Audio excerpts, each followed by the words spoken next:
बच्चों आज जो हम पढ़ने वाले हैं वो क्लास 11 की बात कर रहे हैं। तो इलेक्ट्रोफिलिक प्रतिस्थापन अभिक्रिया है। सेम ही यूज की जाती है 12th में, पर जो बेसिक पार्ट होता है वो हम 11वीं में पढ़ लेते हैं। तो देखेंगे क्या है। इलेक्ट्रोफिलिक का मतलब है ई प्लस, यानी आपको जो रिएक्शन करानी है वो ई प्लस के साथ करानी है। ई प्लस का मतलब होते हैं जो पुअर होते हैं उनके साथ आपको ये रिएक्शन करानी है। तो जिनके साथ रिएक्शन करानी है वो तो समझ में आ गया, वो ई प्लस होना चाहिए। इसका मतलब हमारे पास जो पदार्थ है वो कैसा होना चाहिए, एनओ माइनस होना चाहिए। इसका मतलब यहाँ जो पदार्थ लेंगे वो बेसिकली कौन होगा, वो बेंजीन होगा। तो ये हमारे पास है बेंजीन। पहला जो इसके अंदर हम पढ़ते हैं टॉपिक उसे हम बोलते हैं हेलोजीनीकरण। हेलोजीनीकरण। तो हेलोजीनीकरण का मतलब है कि हेलोजन को तुम्हें बेंजीन पे जोड़ना है। बेंजीन में 3 पाई बॉन्ड होते हैं। इसका मतलब बेंजीन जो है वो Lu माइनस कवर करता है, यानी इलेक्ट्रॉन रिच होता है, यानी अमीर होता है। इसका मतलब है इसकी रिएक्शन जो बेंजीन की होंगी वो हमें उनके साथ करानी है जो कौन होंगे, ई प्लस होंगे, यानी जो पुअर होंगे, यानी जो गरीब होंगे। तो सबसे पहले हमारे पास है हेलोजीनीकरण। हेलोजीनीकरण का मतलब होता है कि हमें बेंजीन पे हेलोजन को जोड़ना है। तो हमारे पास हेलोजन हो गया यानी X2। उपस्थिति हम लेंगे AlCl3 की। ये यहाँ पे काम करता है उत्प्रेरक का या फिर ई प्लस को जनरेट करने का। वो देखेंगे अभी कैसे कैसे करेगा। देखिए बेंजीन होता है C6H6। इसका मतलब कार्बन तो हमारे पास 6 हैं, एच भी 6 होने चाहिए। तो हर एक कार्बन पे एक एक एच है। तो मान लो मैं एक एच को यहाँ शो कर रहा हूँ, बाकी 5 एच लगे हुए हैं। तो एक एच और एक एक्स यहाँ से बाहर हो गया, यानी HX बाहर हो गया। बचा हुआ हेलोजन कहाँ जाएगा, बेंजीन के ऊपर। तो ये हेलो बेंजीन बन जाएगा ऐसे। अब यहाँ पे जो मेन पॉइंट है जो आपको पता करना है वो क्या है, देखें। हेडिंग है इलेक्ट्रोफिलिक प्रतिस्थापन अभिक्रिया, यानी इलेक्ट्रोफिलिक यानी ई प्लस। तो यहाँ से होता क्या है कि हेलोजन यहाँ पे आया और एच यहाँ से हटा, तो ये हो गया प्रतिस्थापन। हेलोजन आया, एच हटा, तो ये हो गया प्रतिस्थापन। प्रतिस्थापन के लिए कौन करेगा, पुअर वाला यानी ई प्लस वाला। तो ध्यान रखना कि यहाँ से हेलोजन प्लस यहाँ पे अटैच होता है, ध्यान रखना, यानी एक्स प्लस अटैच होता है। अब सबने पढ़ा हो कि जो हेलोजन होती है वो कौन सी होती है, माइनस वाली होती है। तो इस हेलोजन पे प्लस कहाँ से आया है, तो वो इसकी हम क्रियाविधि पढ़ेंगे, तब जाके आपको समझ में आ जाएगा। तो मान लेते हैं हमारे पास हो गया बेंजीन। हेलोजीनीकरण के लिए मैं हेलोजन ले रहा हूँ जैसे Cl2। उपस्थिति हो गई AlCl3 की। H मान लेते हैं ये है। तो एक Cl और एक H यहाँ से बाहर हुआ तो क्या बन गया, HCl, जैसा हमने ये बनाया है। प्लस बचा क्या Cl, तो Cl आ जाएगा बेंजीन पे। तो ये क्लोरोबेंजीन बन जाएगा। जैसे मैंने बोला हेलो बेंजीन, तो ऐसे क्लोरोबेंजीन। Br होता तो ब्रोमोबेंजीन, I होता तो आइडोबेंजीन और F होता तो क्लोरोबेंजीन। बट यहाँ पर हमने क्या यूज किया है, Cl का यूज किया है। अब बात करते हैं कि रिएक्शन कैसे हुई होगी। और अटैच कौन हुआ है, यहाँ पे Cl हुआ है। और Cl पे चार्ज कौन सा होगा, पॉजिटिव। तो पेपर में कभी कभी ये भी आता है कि जब हम बेंजीन का हेलोजीनीकरण करते हैं तो इसमें ई प्लस यानी इलेक्ट्रोफिलिक अभिकर्मक कौन होगा। तो ध्यान रखेंगे जो जुड़ेगा वो ही कौन होगा, प्लस होगा। जैसे मैंने हेडिंग लिखी है, तो जो जो भी तुम बेंजीन पे जोड़ोगे वो ही प्लस के रूप में कार्य करेगा। अच्छा, अब इसकी क्रियाविधि देखते हैं कि रिएक्शन कैसे हुई होगी। क्रियाविधि से तुम्हें समझ में आ जाएगा, बाकी की मैं क्रियाविधि बताऊंगा नहीं क्योंकि बाकी की भी ऑलमोस्ट सेम ही रहेगी। देखें, तो ये हमारे पास हो गया बेंजीन प्लस Cl2, ये हो गया AlCl3, ये हो गया H। तो एक H और एक Cl बाहर हो गया, बचा हुआ Cl बेंजीन पर आ गया। तो बेंजीन का हो गया हेलोजीनीकरण, यानी क्या बन गया, क्लोरोबेंजीन बन गया। अब बात करते हैं क्रियाविधि की। क्रियाविधि का मतलब है रिएक्शन कैसे हुई होगी। देखिए, सबसे पहले हम बात करते हैं Cl2 की। तो ये Cl है और ये Cl है। सबको पता है कि Cl समूह नंबर 17 में आता है, यानी ग्रुप नंबर 17 में आता है। और इसके पास जो लोन पेयर होते हैं वो 3 होते हैं, इस पे भी और इस पे भी। तो मैं सिर्फ एक पे शो कर रहा हूँ, Cl पे लोन पेयर है। बाकी आप तीनों शो करना चाहते हो तो कर सकते हो। प्लस में कौन है हमारे पास, AlCl3। अच्छा देखें, एयर का जो संकरण होता है, मैं यहाँ पे मेंशन कर रहा हूँ ताकि तुम्हें समझ में आ जाए। ये Cl है, ये Cl है, 3 लोन पेयर इस Cl पे, 3 लोन पेयर इस Cl पे होते हैं।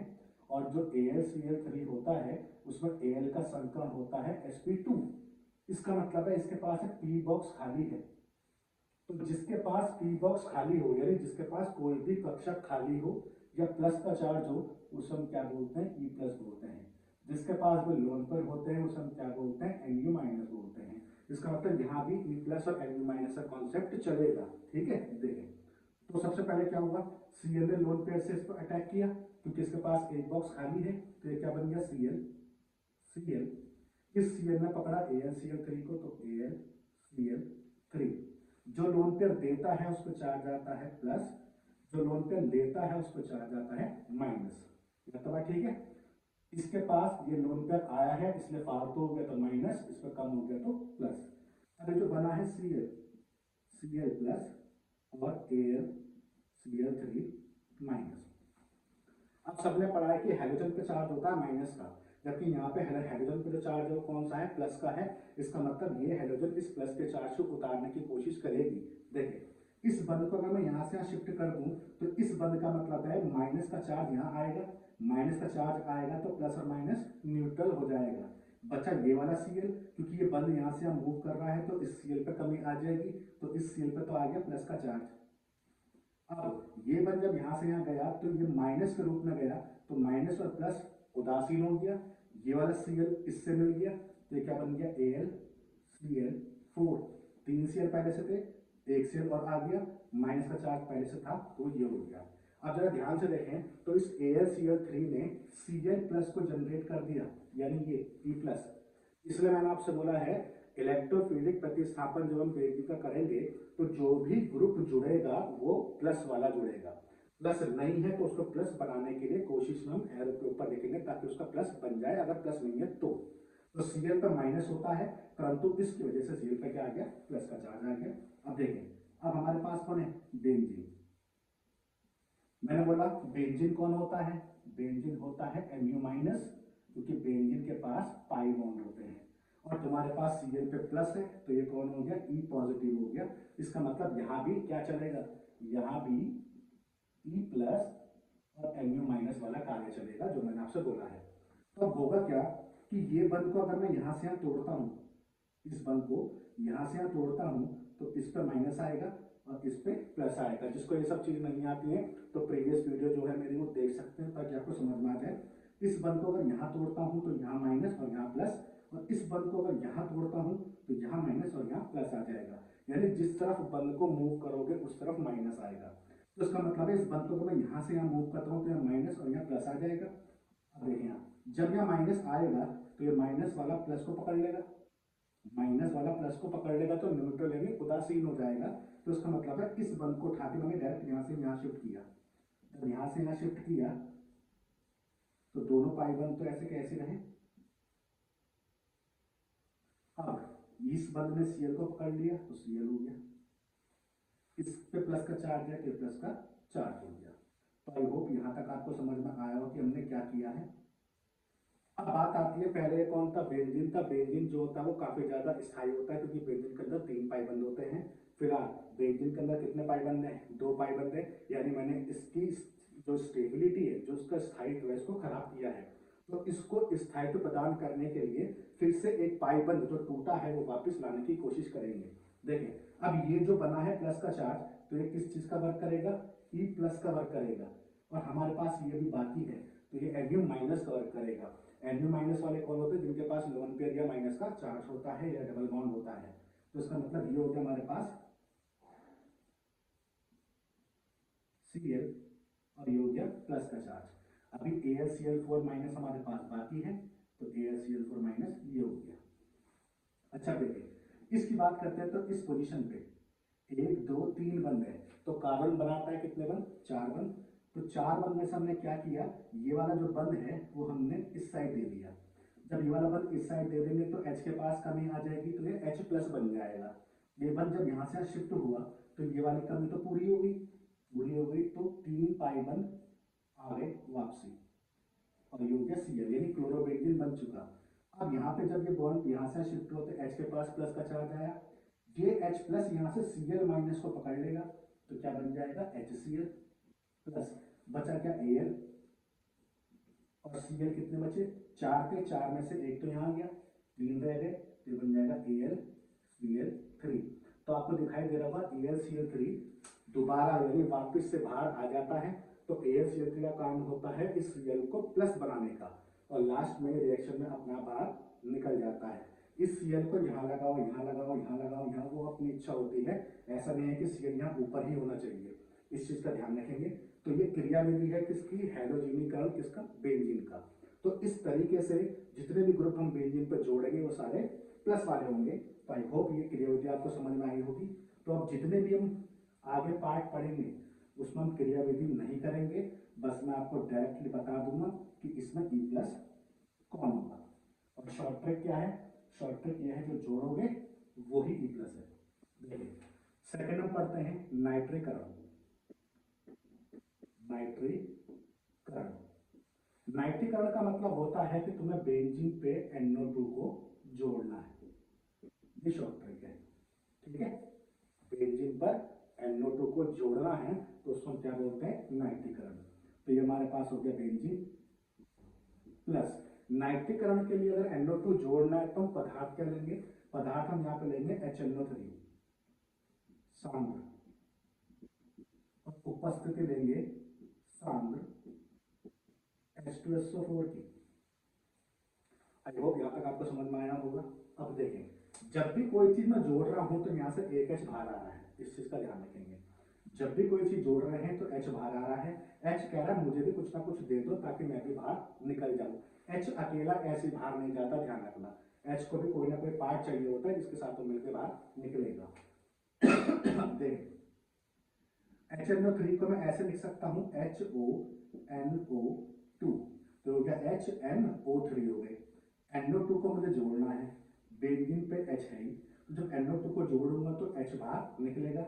ये H इस OH के साथ मिलकर क्या बना लेगा, H2O बना लेगा, और बेंजीन पे NO2 अटैच हो जाएगा। तो ये क्या बन जाएगा, ये बन जाएगा नाइट्रो बेंजीन बन जाएगा, नाइट्रो बेंजीन। तो इसको हम क्या कह रहे हैं, नाइट्रीकरण किसका, बेंजीन का। तो जब बेंजीन का नाइट्रीकरण करते हैं तो क्या बनता है, नाइट्रो बेंजीन बनता है। अब बात आती है कि बेंजीन के नाइट्रीकरण में E प्लस कौन होता है, यानी इलेक्ट्रोफिलिक अभिकर्मक कौन होता है, तो जो जुड़ेगा वो ही होगा। इसका मतलब इस रिएक्शन में NO2 प्लस कौन होगा, इलेक्ट्रोफिलिक अभिकर्मक होगा। थर्ड हम बात करते हैं, थर्ड है सल्फोनीकरण। सल्फोनीकरण, सल्फोनीकरण का मतलब होता है कि हमें SO3H ये ग्रुप जोड़ना है, किसके ऊपर, बेंजीन के ऊपर। तो ये ग्रुप जोड़ना है, तुमने फिर से क्या ले लिया, बेंजीन, ये H है।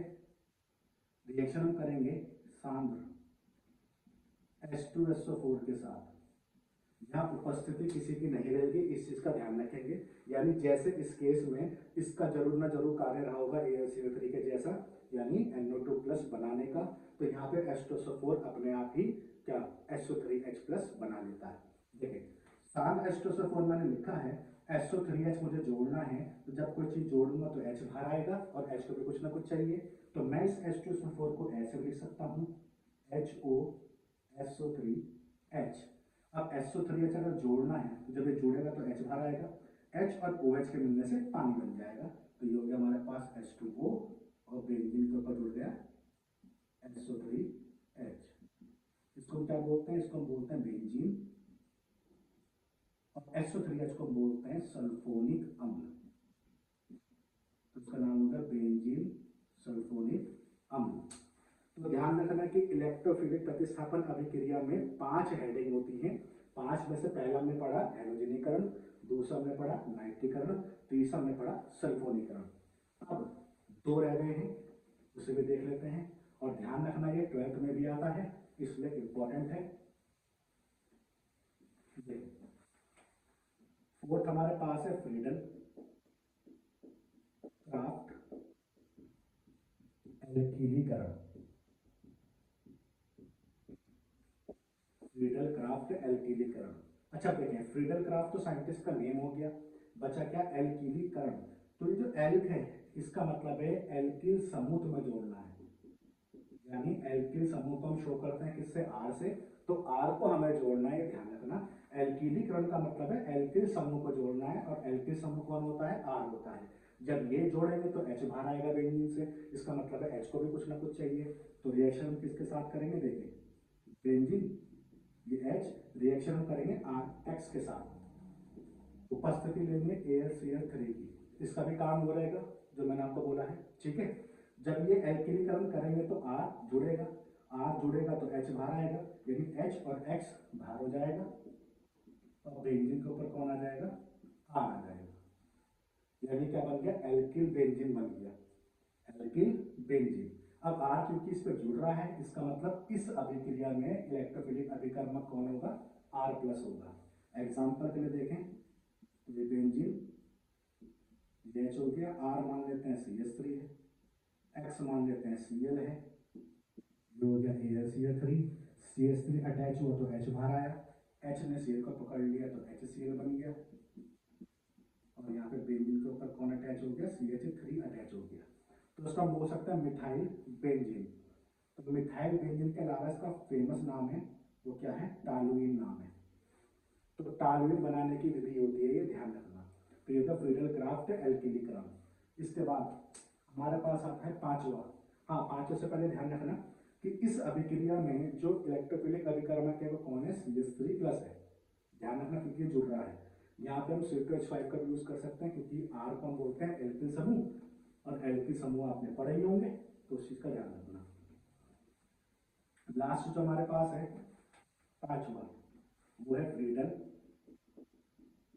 क्राफ्ट एसिलीकरण। एसिलीकरण को हम एसिटिलीकरण भी बोलते हैं, ये ध्यान रखना, एसिटिलीकरण भी बोलते हैं। तो ये होगा फ्रीडल क्राफ्ट एसिटिलीकरण या एसिलीकरण। अच्छा देखें, फ्रीडल क्राफ्ट साइंटिस्ट का नेम हो गया, बचा क्या, एसिलीकरण और एसिटिलीकरण। तो ये जो समूह होता है CH3 CO, इसको हम बोलते हैं एसिल समूह, एसिल समूह या एसिटिल, एसिटिल समूह। यानी दोनों समूह का जो नाम है वो जैसा है, इसे या तो हम एसिड समूह बोलते हैं या फिर एसिटिल समूह बोलते हैं। और सबको पता है कि CH3 कौन होता है, मैथिल, मैथिल यानी R, तो मैं इसको या RCO भी लिख सकता हूँ। तो इस टॉपिक का मतलब है तुम्हें बेंजीन पे RCO समूह जोड़ना है। अब RCO समूह जोड़ना है तो जोड़ेगा तो है ही, पर H भी बाहर आएगा बेंजीन से, तो बेंजीन को भी कुछ ना कुछ चाहिए, मतलब जो H है उसको भी कुछ ना कुछ चाहिए। तो यहाँ पे हम हेलोजन ले लेंगे ताकि HX बाहर हो जाए। तो देखें, ये हो गया हमारे पास बेंजीन, ये हो गया हमारे पास H प्लस RCO, तो मुझे जोड़ना ही है, तो ये RCO हो गया, और साथ मैंने X ले लिया हेलोजन, ताकि जब H यहाँ से बाहर आए तो HX के रूप में बाहर हो जाए। तो ये HX बाहर हो गया, बचा क्या, RCO, वो हम बेंजीन के ऊपर जोड़ देंगे। X जहां से बाहर हुआ है वहां से जोड़ेंगे, ध्यान रखना यहाँ से नहीं जोड़ेंगे, H और X बाहर हुआ तो इस कार्बन से जोड़ेंगे, तो जो गया बेंजीन, और ऊपर हो गया COR। इस COR को हम ऐसे भी लिख सकते हैं, COR, और ये बेंजीन ऐसे भी लिख सकते हैं, दोनों बातें एक ही हैं। अच्छा, अब देखें, मान लेते हैं यहाँ पे R की जगह हमारे पास कौन है, H है, मतलब इस R की जगह मान लेते हैं CH3 है, ये CO, X की जगह मान लेते हैं Cl है, और ये हो गया AlCl3।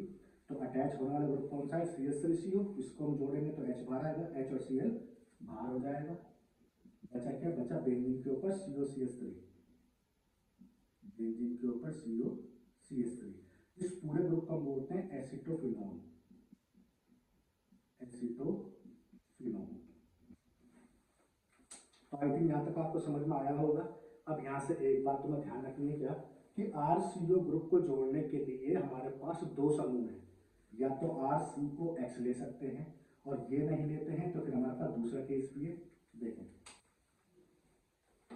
अगर RCOX आप नहीं ले रहे हो तो फिर और क्या ले सकते हैं, तो हमारे पास है बेंजीन H प्लस, या हम ले सकते हैं RCOO का होल ट्वाइस O। ये हमारे पास उपस्थिति लेंगे AlCl3 की, ऐसे। अब इसको मैं ओपन करके दिखा रहा हूँ यहाँ साइड में कि ये ग्रुप कौन सा है, इसका नाम क्या रहेगा। जोड़ना क्या है, मैं RCO जोड़ना है तो RCO तो हम जोड़ेंगे, यहाँ से H बाहर आएगा। इस पूरे ग्रुप को ओपन कर लो तो ऐसे दिखाई देगा, देखें RCO का होल ट्वाइस ओ। इस RCO की बात करते हैं, कितने हैं, 2, तो मैं ऐसे लिख सकता हूँ RCO 2 है, RCO ऐसे लिख सकते हैं। एक O बच रहा है तो एक O को बीच में लिख देंगे, तो ये ग्रुप होता है एनहाइड्राइड। इस ग्रुप को हम क्या बोलते हैं, एनहाइड्राइड ग्रुप बोलते हैं। अब मुझे ये ग्रुप जोड़ना है, मान लो, तो जब ये ग्रुप जोड़ूंगा तो H बाहर आएगा, ये H यहाँ आ जाएगा तो बन जाएगा RCOOH। इसका मतलब है एसिटिक अम्ल तो बाहर आ जाएगा अगर ये RCH3 हुआ तो, नहीं तो हम क्या बोल देंगे, कार्बोक्सिलिक अम्ल बाहर आ जाएगा। तो कार्बोक्सिलिक अम्ल तो बाहर आ गया, COR हम कहाँ जोड़ देंगे, बेंजीन के ऊपर, COR। तो इसका मतलब है इस ग्रुप का भी हम यूज कर सकते हैं। तो इसके लिए बेंजीन के फ्रीडल क्राफ्ट एसिडीकरण या एसिटिलीकरण के लिए। तो आई होप ये पांचों कॉन्सेप्ट आपको समझ में आए होंगे। क्लास 11 और क्लास 12 दोनों के लिए फेमस टॉपिक रहेगा, तो इसका एक्टिविटी देखने के लिए हमारे चैनल